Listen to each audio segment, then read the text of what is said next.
그러니까 이 모래 조각이라는 장르가 저는 이 재료의 한계를 이해를 하고 이거를 이제 어떤 방식으로 풀어낼까 이걸 항상 고민을 해요. 그래서 일단 중력 자체도 절대로 이걸 이겨낼 수 없는 그 한계치예요. 근데 그 중력을 어떻게 분산을 시킬까, 그리고 이제 어떻게 하면은 좀 더 입체감을 줄 수 있을까. 이번에 만든 작품은 디아블로 하면 디아블로 보스입니다. 얼마 전에 이 디아블로 2가 새로 좀 리마스터 형식으로 이렇게 다시 나왔고, 그리고 또 팬아트도 이렇게 있어서 그 응모차 해가지고 한번 만들어 봤습니다. 뿔도 시간이 좀 걸렸고요. 왜냐면 이게 디테일이 많이 들어가니까. 그리고 얼굴 근육, 그리고 제일 시간이 많이 걸렸던 것 중에 하나가 이제 이빨이에요. 자꾸 부서지고 다시 고치고, 그리고 이제 쌓여있는 모래들을 치우는 과정들이 시간이 많이 걸렸습니다. 또 불꽃 같은 게 상징이잖아요. 그래서 글씨와 함께 불꽃의 효과들도 좀 표현을 해봤습니다. 이런 농약 뿌리는 그 전동 분사기라고 해야 될까요? 이거를 쓰고 있거든요.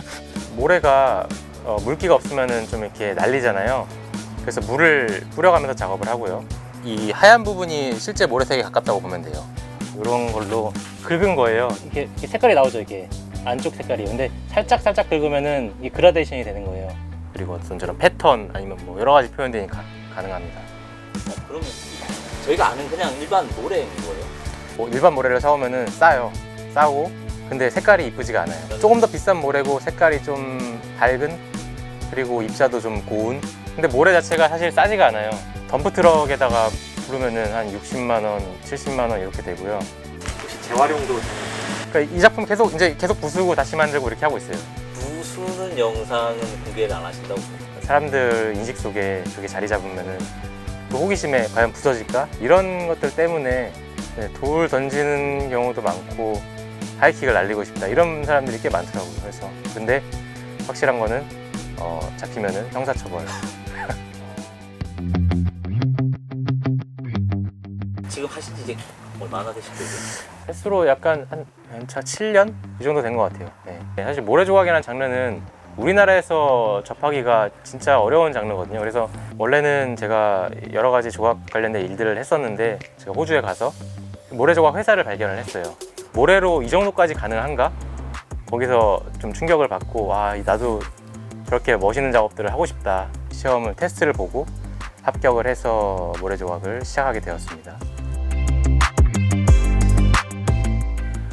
제가 이제 작업을 할 때 처음에는 이렇게 제가 이제 모래를 다져 놓고 여기서 이렇게 드로잉을 해요.